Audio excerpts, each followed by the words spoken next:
اللہ تبارک و تعالی نے اپنے دین کو مکمل فرمایا اور حضرت محمد مصطفیٰ صلی اللہ علیہ وآلہ وسلم کو اپنا آخری نبی ڈکلیئر فرما دی.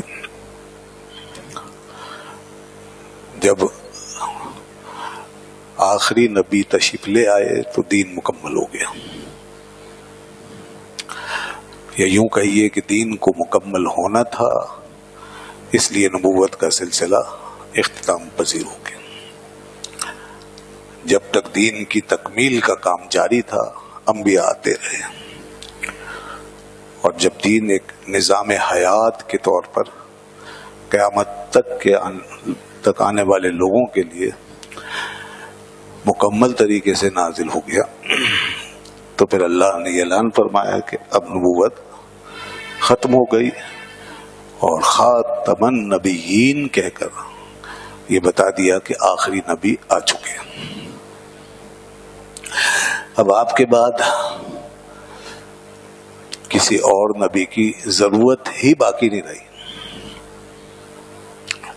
یعنی جہاں یہ فرمایا خاتم النبیین، وہاں آپ کے بعد دین کے حوالے سے، امت کی ضرورت کے حوالے سے، ہدایت رسانی کے حوالے سے کسی بھی نئے نبی کی ضرورت کو ختم کر دیا. اس چیپٹر کو کلوز کر دیا، بالکل بند کر دیا. اب کوئی کہے کہ جی نیا نبی آ سکتا ہے یا آ گیا ہے، تو پھر بہت سارے سوالات پیدا ہوتے ہیں جن کا کسی کے پاس جواب نہیں ہے. اس لیے پوری امت کا اس بات پہ اتفاق رہا ہے کہ آپ کے بعد کوئی نیا نبی نہیں آ سکتا. تو اس آیت میں فرمایا الیوم اکملت لکم دینکم، آج کے دن میں نے مکمل کر دیا تمہارے لیے تمہاری دین کو. اور پھر اس کے بعد فرمایا واتممت علیکم نعمتی، اور میں نے اپنی نعمت کو تم پہ تمام کر دیا. یعنی دین کے حوالے سے جو نعمت تمہیں دی گئی ہے وہ تمام کر دی گئی ہے. اکمال کا مطلب ہے دین اپنی ذات میں کامل ہو گیا، اور پھر وہ ایک نعمت بن کے جو مکمل ہوا ہے، اس کا جو اتمام ہوا ہے، تو اس کا مطلب یہ ہے کہ اب اس کے بعد تمہیں بھی کسی اور دین کی ضرورت نہیں ہے. دین خود اپنی ذات میں بھی پرفیکٹ ہے، اور پھر اس کے بعد جو اس دین کو اپنا لے گا اور جو اس میں آ جائے گا، تو پھر یہ اس کے لیے ایک ایسی نعمت ہے کہ پھر اس کے علاوہ اسے کسی اور دین کی، مذہب کی، ملت کی ضرورت ہی نہیں. اور جب اسے کسی اور دین، ملت اور مذہب کی ضرورت ہی نہیں تو پھر کسی اور نبی کی بھی ضرورت نہیں، کسی اور پیغمبر کی بھی ضرورت نہیں. تو وہ سب ختم ہو گیا سلسلہ. تو یہ ہے اصل میں اس آیت کا مفہوم. وَرَضِيتُ لَكُمُ الْإِسْلَامَ دِينًا، اور نام بھی رکھ کر کے، نام کے ساتھ، ٹائٹل کے ساتھ یہ فکس کر دیا کہ اب جو دین محمدی صلی اللہ علیہ وسلم ہے اس کا نام اسلام ہے، بس وہی اسلام ہے. تو قرآن نے 1400 سال پہلے وہ آئین ہمیں بنا کے دے دیا ہے جو آج ہم نے اپنی اسمبلی میں منظور کیا، اور ہم نے کہا کہ بھئی کوئی بھی دین کا نام نہیں لے گا اگر کسی اور پیغمبر کی بات کر رہا ہے. تو آج جو یہ قانون ہے کہ کوئی بھی شخص اگر آپ کو خاتم النبیین نہیں مانتا، کسی اور کی نبوت کا قائل ہے، اس نے اپنا کوئی نبی بنا لیا ہے، تو پھر وہ اس دین سے کچھ نہیں لے سکتا. نہ اس کا نام لے سکتا ہے، نہ اس کی علامتوں کو اپنائے گا، نہ اس کے شاعر کے ساتھ وہ کھڑا ہوگا. بالکل، کیونکہ قرآن نے فرمایا کہ یہ جو اسلام ہے یہ تو محمد الرسول اللہ صلی اللہ علیہ وسلم کے لیے وقف ہے. بس جس کو اسلام کہتے ہیں وہ محمد الرسول اللہ کا دین ہے. وَرَضِيتُ لَكُمُ الْإِسْلَامَ دِينًا، ہم نے تمہیں اسلام اس عنوان سے دے دیا کہ یہ پیغمبر ہیں اسلام کے، اور یہ آخری ہے، اور اس کے بعد ان کا جو دین ہے وہ اسلام. تو یہ قانون جو آج پاس ہوا ہے یہ 14 سال پہلے ہمیں مل چکا ہے. یہ الگ بات ہے کہ اب ہم نے بھی چلیے قانونی شکل دے دی اس کو، اچھی بات ہے، ضروری ہے، پوری دنیا میں ضروری ہے کہ قانون بنے. یہ قانون پوری دنیا کا قانون ہے، یہ تو پوری ملت کا قانون ہے، پوری امت کا قانون ہے، کیونکہ قرآن پاک نے یہ بات فرماتی ہے. تو اس لیے یہاں سے اب یہ کنفیوژن بھی دور کر لی جائے کہ جب قانون نہیں بنا تھا 74 سے پہلے تو اس وقت کیا حکم تھا؟ اس وقت بھی یہی حکم تھا. ہاں، اور بالفرض اگر آج قانون نہ بھی ہوتا، یہ جن ملکوں میں نہیں ہے تو وہاں بھی وہی حکم ہے. اس لیے ہمیں اس کی جو تاریخ ہے، جو ہسٹری ہے اس کی، وہاں سے دیکھیں گے. یہ قرآن ہی کے مطابق ہے، قرآن و سنت ہی نے یہ سب سے پہلے یہ سارے اصول متعین کیے اور یہ ساری جو آؤٹ لائن ہے یہ سب بنا کے دی ہے. اور دین کی پہچان، اس کا ٹائٹل، رسول اللہ صلی اللہ علیہ وسلم کی نبوت کی شان اور آپ کا خاتم النبیین ہونا اور اس امت و ملت کی ایک الگ امتیازی شان، یہ سب چیزیں قرآن نے سنت نے فکس کر دی. لہذا یہ چیز ہمیشہ سے ہے اور ہمیشہ رہے گی. اور کوئی اگر خدا نخواستہ ہمارے اس قانون کو بدل بھی دے، خدا نخواستہ اللہ تعالیٰ اسے برباد کرے جو اس قانون کو مٹائے. اللہ تعالیٰ اس پر کروڑ لعنتیں بھیجے جو اس قانون کے خلاف بات کرے اور اس قانون کو مٹانے کی، ختم کرنے کی بات کرے. یہ عین قرآن کے مطابق ہی کام. آج سارا مغرب اس کے پیچھے لگا ہوا ہے، امریکہ، مغربی دنیا، اسرائیل، بھارت، سب اس قانون کے پیچھے ہے. کسی طرح ان ایمان کے ان ڈاکوؤں کو موقع مل جائے، قادیانیت کو کہیں سے موقع مل جائے اور وہ یہ جو ان پہ قانونی پابندی کی تلوار لٹکائی گئی ہے یہ ہٹ جائے. تو یہ ہے وہ کوشش جو ہو رہی ہے. تو جو بھی اس کو ختم کرنے کی بات کرے خدا اس پہ لعنت فرمائے، بس ہم تو یہ کہیں گے. تو اس لیے کہ یہ ہمارے دین کی بنیاد ہے اور اس قانون کے اندر دین کے تقاضے کو، دین کی روح کو مینیفیسٹ کیا گیا ہے. یہ دین کی روح کا مینیفیسٹیشن ہے پورا جو میں نے عرض کیا اس آیت کی روشنی میں. اور دوسری آیت جو سورہ احزاب میں، وہاں فرما دیا خاتم النبیین، لفظ خاتم وہاں واضح طور پہ آ گیا. ما کان محمد ابا احد من رجالکم ولکن رسول اللہ و خاتم النبیین. فرمایا یہ خاتم النبیین ہے، اور نبیین کا مطلب تمام انبیاء اس میں آ گئے. اس پہ الف لام ہے استغراق کے لیے اور اس کے نبیین خود جمع ہے. تو اب اس کا مطلب ہے جتنے بھی نبی آنے تھے وہ سب آ گئے. جتنے نبی بھی، جتنے بننے تھے، جتنے آنے تھے وہ سب آ چکے ہیں. اور ان سب کے بعد جو آخری ہے وہ خاتم النبیین محمد رسول اللہ صلی اللہ علیہ وسلم. یہ آیت بالکل اس مفہوم میں واضح ہے. ہاں کہ قرب قیامت میں حضرت عیسیٰ علیہ السلام جو تشریف لائیں گے تو وہ بھی آ چکے ہیں، وہ اب نہیں آئیں گے، وہ پہلے آ چکے. اب دوبارہ وہ نزول فرمائیں گے، وہ نزول فرمائیں گے اور وہ پہلے نبی بن چکے ہیں، اب نبی بن کر نہیں آئیں گے. تو ہماری اس بات کا مطلب یہ ہے کہ کوئی نیا نبی نہیں آئے گا، آپ کے بعد کوئی نبی نہیں بنے گا اور آپ کے بعد کسی کو نبوت حاصل نہیں ہو سکتی. یہ بات بالکل طے شدہ ہے. تو خاتم النبیین کا یہ مفہوم ہے اور پوری امت نے اس کا یہی مطلب لیا ہے کہ آپ سارے نبیوں کے بعد ہیں بس، اور آپ پر نبوت ختم کر دی گئی ہے. اور پھر دیکھیے کتنے مزے کی بات ہے کہ عیسیٰ علیہ الصلوۃ والسلام جو تشریف لائیں گے، حالانکہ وہ نبی ہوں گے کیونکہ ظاہر ہے کہ وہ پہلے سے نبی ہیں. اللہ تعالیٰ کسی نبی کی نبوت کو سلب نہیں کرتا. جو نبی بن چکے وہ پھر ہمیشہ کے لیے نبی ہیں. تو عیسیٰ علیہ السلام ہمیشہ کے لیے نبی بہرحال ہیں. لیکن یہ کتنی زبردست بات ہے کہ ایک نبی بھی جب آپ صلی اللہ علیہ وسلم کے دور میں آ رہا ہے، اور جب وہ آئے گا اپنے وقت پر تو پھر وہ اس امت کے درمیان اور آپ کے دور میں اپنی نبوت کا اعلان کرنے کے بجائے رسول اللہ کی نبوت کا اعلان کرے گا. پھر وہ اپنا کلمہ پڑھانے کے بجائے رسول اللہ کا کلمہ پڑھائے گا. پھر وہ یہ نہیں فرمائے گا کہ مجھے مانو، مجھ پہ ایمان لاؤ، بلکہ وہ سب کو لا الہ الا اللہ اور محمد رسول اللہ ہی پر قائل فرمائیں گے اور اسی کی دعوت کی طرف بلائیں گے. اور پھر گویا کہ نبی ہونے کے باوجود وہ امتی بن کر رہیں گے. سبحان اللہ. نبی ہونے کے باوجود امتی بن کے رہیں.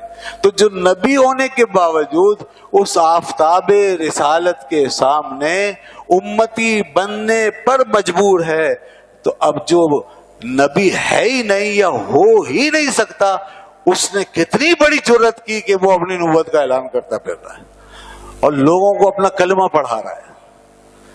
یہ کتنی بڑی جرات ہے یہ، اور یہ اس آفتاب رسالت کی کتنی بڑی توہین ہے. اسے اندازہ ہوتا کہ حضور کی نبوت کا مقام کیا ہے، انہیں اگر پتہ ہوتا کہ حضور کی شان نبوت کیا ہے، حضور کا مقام نبوت کیا ہے، حضور کس طرح آفتاب نبوت بن کے جلوہ گر ہوئے، کہ اعلی حضرت امام اہل سنت نے فرمایا کہ کرنوں بدلی رسولوں کی ہوتی رہی، کرنوں بدلی رسولوں کی ہوتی رہی، چاند بدلی کا نکلا ہمارا نبی. اور آپ کی ذات تو وہ ذات ہے کہ جس وقت آپ تشریف نہیں لائے تھے اس وقت بھی آپ سارے نبیوں کے نبی تھے. آپ اللہ نے آپ کو شان عطا فرمائی، اس وقت بھی آپ سارے نبیوں کے نبی تھے. آپ نبی الانبیاء ہیں، اور سارے انبیاء اس وقت بھی دنیا میں آ کر آپ ہی کی نبی و بشارت دیتے تھے، اور سب اپنی اپنی امت کو یہ تاکید کر کے جاتے تھے کہ اگر تم ہمارے بعد اس نبی الانبیاء کو پالو تو فوراً ان کا کلمہ پڑھ لینا، کیونکہ جب وہ آ جائیں گے تو کلمہ ان کا چلے گا، جب وہ آ جائیں گے تو نظام ان کا چلے گا، جب وہ آ جائیں گے تو شریعت ان کی چلے گی، جب وہ آ جائیں گے تو راستہ صرف ان کا بنے گا، جب وہ آ جائیں گے تو صرف حق سے ملانے والے وہی قرار پائیں گے، کوئی اور دعوے دار آ نہیں سکتا. جو بھی ہوگا، ولی ہوگا، غوث ہوگا، قطب ہوگا، حتیٰ کہ عیسیٰ علیہ السلام جو نبی ہیں وہ بھی جب آئیں گے تو وہ ان کے دامن سے وابستہ ہوں گے، وہ سب ان کے دامن سے وابستہ ہوں گے. یہ ہے حضور کی جو شان نبوت ہے، جو مقام نبوت ہے آپ کا، یہ ہے وہ. اسی لیے اللہ نے فرمایا سراج منیرا، لوگوں یہ آنے والا یہ ایک ایسا آفتاب ہے جس سے سارا عالم جگمگا رہا ہے، پوری کائنات میں روشنی پھیلانے والا ہے. تو جب وہ آفتاب آ گیا تو اب کسی کیا ضرورت، اب کون سی روشنی چاہیے؟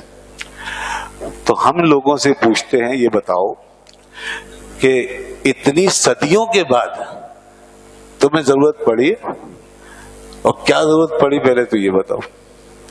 نبی جب آتا ہے تو کسی کتاب کے بعد کہ کتاب بدل گئی، کتاب مسخ ہو گئی، شریعت ختم ہو گئی، دین مٹ گیا تو آتا ہے. تو بتاؤ یہاں پہ کیا مٹ گیا؟ کتاب موجود ہے، دین سلامت ہے، پورا نظام موجود ہے، نماز موجود ہے، روزہ موجود ہے، حج موجود ہے، زکوٰۃ موجود ہے، ایک ایک فرض موجود ہے. دین کے کتنے فرض ہیں سب کو معلوم ہے، سنتیں موجود ہیں، محفوظ ہیں. زیادہ سے زیادہ یہ کہا جا سکتا ہے کہ عام مسلمان نہیں جانتے، علماء تو جانتے ہیں. علماء دین نے سب کچھ جمع کیا ہوا، اس دین کی ساری کتابیں موجود ہیں، سارا لٹریچر موجود ہے. اور سب سے بڑی چیز کیا ہے؟ کتاب اللہ، قرآن حکیم من و عن لفظ ب لفظ موجود ہے. جب یہ سب کچھ موجود ہے اور اتنی بڑی تعداد میں علماء بھی آتے رہے اور آتے رہیں گے، اور دین کی تبلیغ بھی بھرپور طریقے سے ہو رہی ہے، تو بھائی پھر اس سارے ماحول میں، اس سارے سینیریو میں کیا ضرورت پیش آ سکتی ہے کسی نبی کی؟ نبی کی ضرورت کیوں پیش آئے گی؟ کون سا کام کرتا ہے نبی؟ اول تو یہ متعین ہونا ذہنوں میں یہ معلوم ہو کہ نبی کس لیے آتا ہے. نبی اس لیے آتا ہے دین مٹ چکا ہے, اب دین کو لے کر آتا ہے. کتاب بدل گئی ہے, نئی کتاب لاتا ہے. تو یہاں تو ایسا کچھ بھی نہیں. زیادہ سے زیادہ ضرورت جو ہو سکتی ہے وہ یہ کہ دین کے مسائل بیان کرنے آج کے دور کے مطابق, اس کو ایکسپلین کرنا ہے, اجتہاد ہونا ہے, دین کی تبلیغ ہے, اس کی دعوت کو پہنچانا ہے, اس کے نظام کو قائم کرنا ہے, اس پہ عمل کرنا ہے اور کروانا ہے. بس اس کے لیے کسی نبی کی ضرورت نہیں ہے, اس کے لیے تو علماء کافی ہے. اور یہ بات رسول اللہ صلی اللہ علیہ وسلم نے بارہا ارشاد فرمائی کہ میری امت میں ایسے علماء آتے رہیں گے, آتے رہیں گے, آتے رہیں گے کہ جو دین کو زندہ کر کر کے جاتے رہیں گے.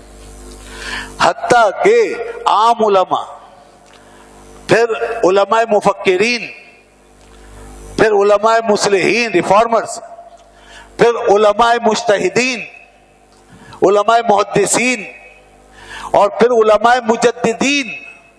فرمایا ان اللہ یبعث لہذه الامہ علی رأس کل 100 سنۃ من یجدد لها دینها. اللہ تعالیٰ ہر صدی میں یہ اہتمام فرمائے گا کہ ایسے مجدد, دین کو نیا کر کے تمہارے سامنے رکھ دینے والے لوگ, ایسے ریفارمرز, وہ تمہیں دیتا رہے گا. ہر صدی میں آتے رہیں گے اور وہ تمہارے لیے تمہارے دین کو نیا کر کے, صاف کر کے, اجلا کر کے تمہیں پیش کرتے رہیں گے. یہ ریفارمیشن ہو رہی ہے نہیں ہو رہی ہے؟ یہ تجدید کا کام جاری ہے کہ نہیں ہے؟ یہ جو ہم ہر سال مجددین کا ذکر کرتے ہیں, یہ کس لیے کرتے ہیں؟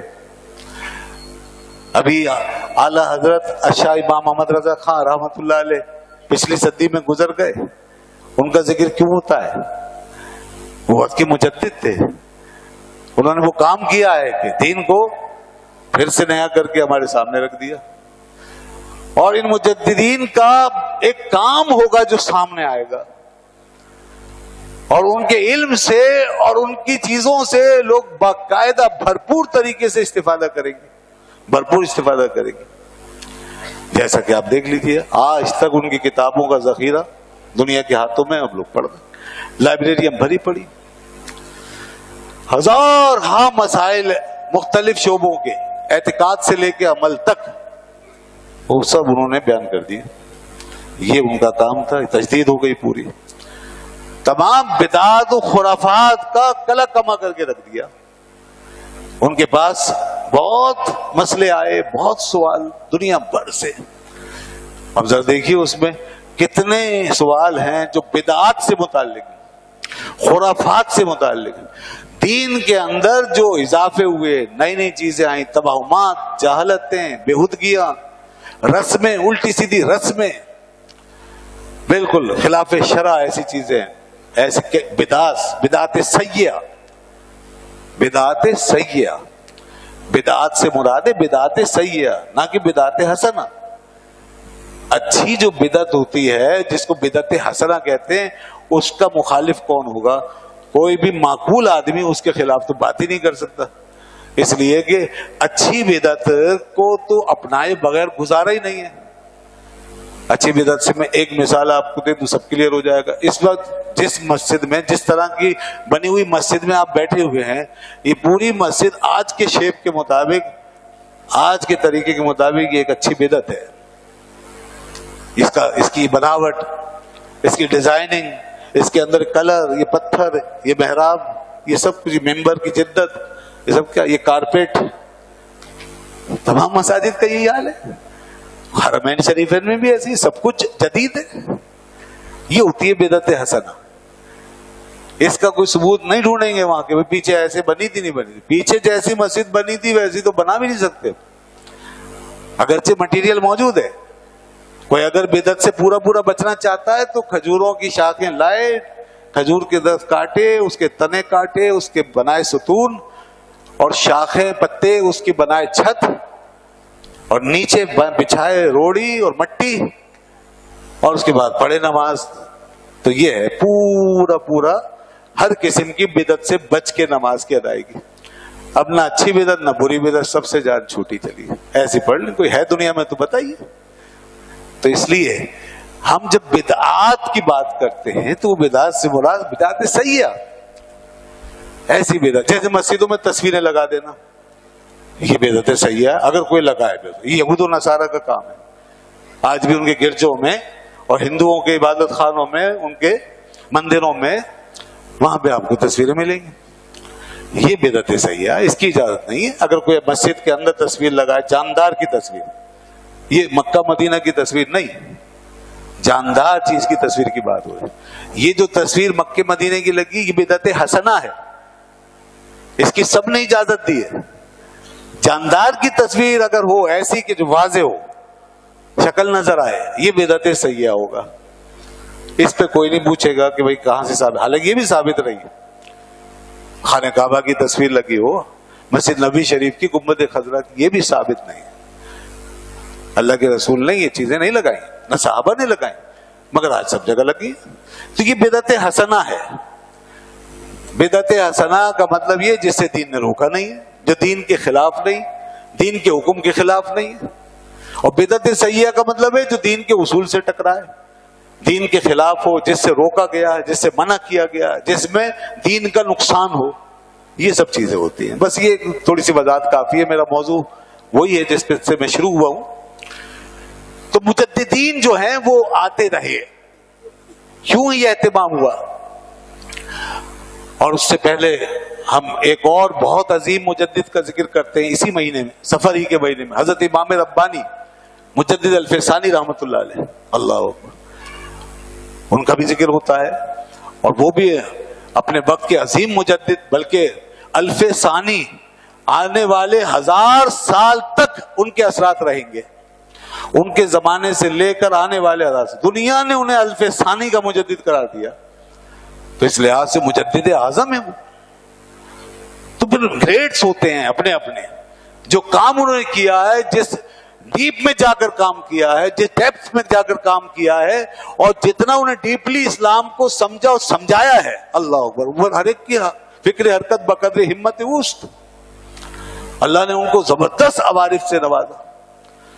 تو انہوں نے جو کچھ فرمایا پھر اسی طرح اس کا دائرہ اور وسیع ہوا.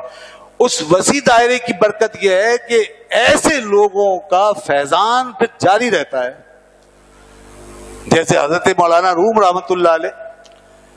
اب کتنی صدیاں ہو چکی، لیکن علم و معرفت اور آگاہی اور شعور کی جس بلندی پر وہ بات کر کے گئے ہیں، اس کا کینوس، اس کا اسپیکٹرم، اس کا دائرہ اتنا بڑا ہے کہ یہ کائنات چھوٹی پڑ گئی. سمجھ لیں، اس پوری کائنات کے اندر جس کا پیغام پھیل جائے، اور جس کی فکر آج بھی ہمیں ایک تازہ ہوا کی طرح معلوم ہو.